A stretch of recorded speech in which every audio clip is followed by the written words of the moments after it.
Pacific Theater, and I'm going to work somewhat quickly through the slides here because my plan is to have you work on another assignment today as well. So for the slides, you have fill in the blank notes, just like last time, and our learning target is to describe key battles in the Pacific, including Iwo Jima, Guadalcanal, and Midway, and assess the impacts of those battles. So I'm going to start by having you look at a map so that we can have an understanding about where we're talking about. The war in the Pacific Theater starts much, much earlier than what we talked about last week in the war in Europe. The war in the Pacific starts in 1941, whereas D-Day isn't until June 1944. Pearl Harbor, Hawaii is here. Midway, which we'll be talking about, is located here. We're going to talk today about Tarawa, Guadalcanal, the Battle of the Coral Sea, Iwo Jima, and Okinawa. We're going to talk also about the Philippines, so I want you to get a sense of where things are located. This is labeled at this time as French Indochina, what will eventually become Vietnam. India is over here. Okay, the United States is over here. This is the tail of Alaska. This is going to come back. Russia is up here. Okay, so we're talking about this whole region. So we're going to start by talking about the Philippines. The Philippines are located here. So here's what will be Vietnam. Japan is up here. And the Philippines are made up of a bunch of islands in different areas. And they were under American control at this time after the United States received them as part of the end of the Spanish-American War. There's an American military base there, and the Japanese attack this base the day after Pearl Harbor on December 8th, 1941. And in early January, the U.S. forces retreat from Manila, which is located here on this map, to the Bataan Peninsula, and then into Corregidor Island. The commander of the base in the Philippines, his name is Douglas MacArthur. This is him. He's ordered off the islands, but he makes a promise that he shall return. One of the next major events takes place in April of 1942, and I want you guys to notice I've given you timeline hints up here. So this is December 1941, January 1942. Here we are in April. Starting on April 9th, there are 78,000 Americans who surrender to the Japanese on Bataan, the Bataan Peninsula, and they're going to be marched. Here are pictures of them marching. They're carrying supplies and or people who are injured and can't walk. American prisoners were treated very poorly by the Japanese. In total, in mainland Japan, there were about 140,000 American POWs. They were treated very poorly. Those of you who are taking nonfiction, you read Unbroken. That tells the story of an American POW in a Japanese camp. They were beaten, starved, and worked to death. The Japanese didn't believe in the idea of surrender. They believed that you should be victorious or die trying, and there's this sort of fanatical dedication to that we'll come back to and talk about a little bit more. American POWs in Japanese camps, their death rate was much higher, between 30 and 40%, as opposed to something like 3 or 4% of those who were in camps in Germany or in German-controlled areas. We can see here, obviously, food, not a priority. This is a little bit of an exception. This is the execution of, this guy's actually Australian. The Australians were part of the Allies. They were treated poorly as well. So in April 1942, things that are happening at the same time, there is a secret air attack on the Japanese mainland, and the goal is to bomb Tokyo. Tokyo is a metropolitan area. Damage is going to be modest, but something to consider is that many buildings were made of wood, so fire becomes more of an issue than certainly explosions. It is meant to boost American morale and damage Japanese morale. So most of the damage is done to the Japanese ego. There were some captured American airmen. Those are executed as retaliation. And after that, American aircraft carriers become the #1 target. This is a bomber plane, and this is the size of a human, so I wanted you to get an idea. This is a painting, but it's still going to be to scale. Here is one in the air. They're very large, and then aircraft carriers are these large ships that planes can refuel and take off from. In May 1942, we're going to talk about this idea of island hopping, where the Allies were moving from island to island trying to regain control because the Japanese had taken control over almost the entirety of the Pacific. So all of this blue stuff that you see on this map is under Japanese control. So all the way down through here, everything in this region, all of these areas. This is now what's Indonesia. At this time it was called the Dutch East Indies. The Philippines are here, Thailand, the Manchuria region, which is we're gonna come back and talk about that during the Korean War. And we're gonna fight over this little area called the Coral Sea. Here's Australia, by the way. So the Japanese were looking to expand their perimeter, and this is the first time where it's aircraft carrier versus aircraft carrier. It's a tactical draw, but it's a strategic victory. It stopped the Japanese advance toward Australia. It stopped the planned Japanese advance, and it provided this boost. And the Australians see this as a very important moment for them. This is an attack on an aircraft carrier, so you can see what the planes would try to do was to bomb the aircraft carrier, but they could cause damage without even having a direct hit, or flying the planes directly into the aircraft carrier, which we will come back and talk about. So the Battle of Midway takes place in June 1942. All of this has happened in the span of about 6 months. The Japanese are trying to capture this island called Midway, which is right here. It is kind of midway between Japan and the contiguous United States. Here's Hawaii. We are going to move to defend the island. This is a tactical win for the United States. We lose 1 aircraft carrier, the Japanese lose 4, and they lose 250 planes. It's a strategic victory, and it is seen as a turning point in the war from the naval perspective. Japan won't be superior on the seas again. And there's some really amazing photography that comes out of the war in the Pacific. Most of it is black and white, obviously, but I've included a lot of pictures throughout to give you an idea. So there are a couple of new strategies, what we call island hopping, which I just talked about, taking back the Pacific one island at a time.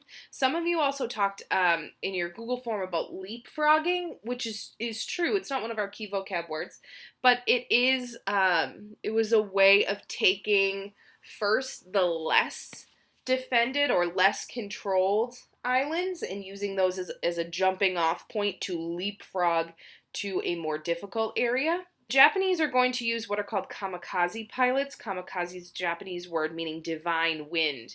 They're small planes. They have explosives on board, and they will be purposefully crashed into Allied ships.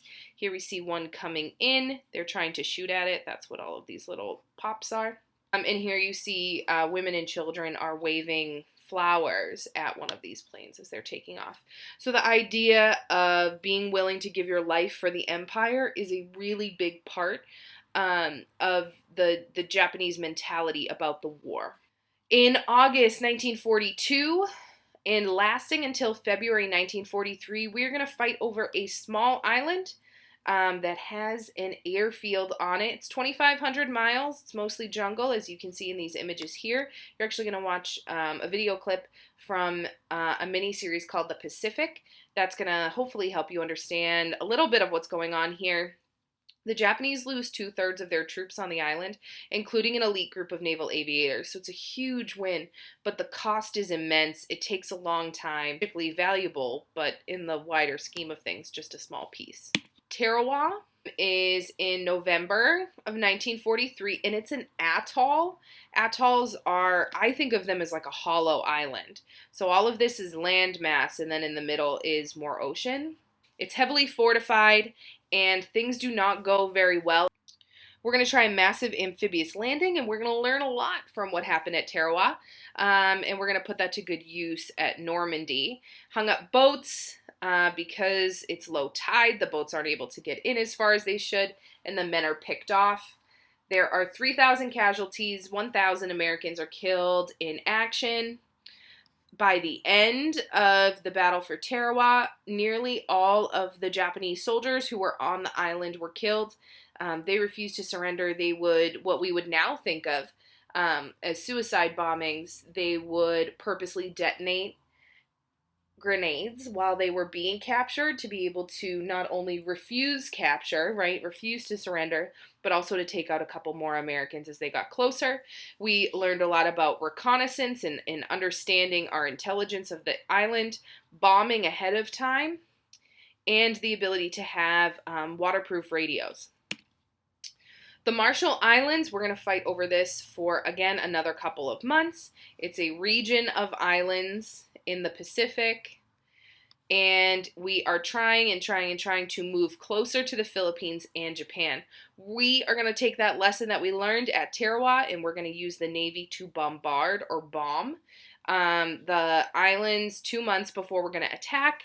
That's going to give us the opportunity to break down some of these defenses and reinforcements. And in this case, it is a great American victory. I have a couple of images here. You can see we talked about those bomb craters, right, in above Point du Hoc. Here's another example, but in the Pacific, we're using those Higgins boats. We're getting in some good practice. And in the Marshall Islands, there is a lot of leftover war material, part of the landscape of the Pacific. I'm going to just talk briefly here about the importance of having these amphibious landings down to a science, and you will see that all of this here in number 1 looks familiar. And then the ability, when you know the area, that you can use that to your advantage. The Japanese are going to use all of these caves. Many of these islands are volcanic islands, so they're very rocky, and they have a lot of caves and caverns. So American casualty rates are as high as 50% in some areas, and it has the highest casualty rate of any American amphibious assault in history at the same time as D-Day. One advantage that the United States is going to develop is using Navajo code talkers. So the Navajo are an American Indian group, and they're going to use this code in the Pacific. The Japanese were very good at decoding American radio intelligence, and we're going to use the Navajo language, which very few people speak, and the words sound the same, but it all depends on the inflection of the speaker's voice. So you may hear that the word sounds the same, but the way that it's spoken or the way that the inflection is used, the stress on different parts of the word, make it really hard to crack. And here's a radio, which I think is really cool. The Navajo had been prevented from speaking their indigenous language in American schools. They were put in boarding schools where they were being forced to assimilate, and now we need them, and we're going to encourage them to use their language. Because of their complexion and features, they were often mistreated because they resembled Japanese or had like what were considered South Pacific features, and so they were not, even though they were important and integral to the war effort, they weren't treated with the respect that they deserved. By October 1944, MacArthur gets what he wanted. I shall return, and he returns. In the meantime, Filipino guerrilla fighters, they had been fighting a resistance. One really cool thing about the Philippine resistance is that it included women, and the women were in combat roles, which is super cool. The Japanese had treated the locals very harshly. They'd been forced into slave labor, so they were more than happy to try to get rid of the Japanese. Okay, this is 1945, February to March, so we are now past D-Day. We are past the Battle of the Bulge, and we are getting close to the end of the war in Europe. This was a strategically located island. It could be used as a base to attack Japan. It was within 800 miles of Tokyo, and it already had a bunch of airstrips built on it. That would be very helpful. They wouldn't have to come back to an aircraft carrier. They would be able to come back to Iwo and use that as a launching point. And it's very small. It's only 2 miles wide, 4 miles long. It was considered at that time the most heavily defended place in the world. There are 23,000 Japanese troops. All of those are killed in action except a very small number that are taken prisoner. It's what we would call a war of attrition, which you might recall from talking about World War I. So the idea, like I take a little piece of land and then we'll fight over it, and then, maybe I'll hold on to it or maybe you take it back. So they're fighting over very small pieces of land, and it's just a back and forth. Americans suffer 7,000 killed in action and more than 20,000 wounded. More medals of honor were awarded here than any battle before or since. And when we watched the video way back at the beginning of the year about Woody, whose autograph I have on my poster in my classroom, his job was to use the flamethrower, and he went from pillbox to pillbox, shooting into them. You might recall that. So that's part of this. So the fighting at Iwo is really intense. It's very close quarters, and it goes on for a long time. So I have a couple of images here. It takes 26 days. We landed here and then push, push, push. This is showing some elevation because in the middle, there's this giant hill. The most famous image, I would say, from the war is this image here. We see it all the time.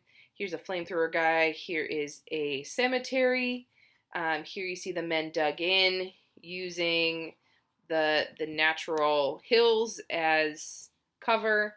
And you can see it's very desolate, a very desolate place. From April to June, so remember what happens in April 1945 in Europe.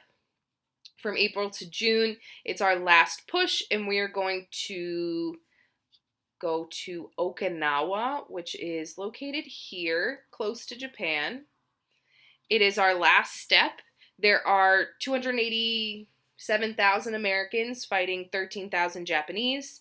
Kamikaze attacks had a huge impact on the crossfire, or had a huge impact on the battle. There were people who lived there, unlike a place like Iwo that was basically uninhabited and uninhabitable.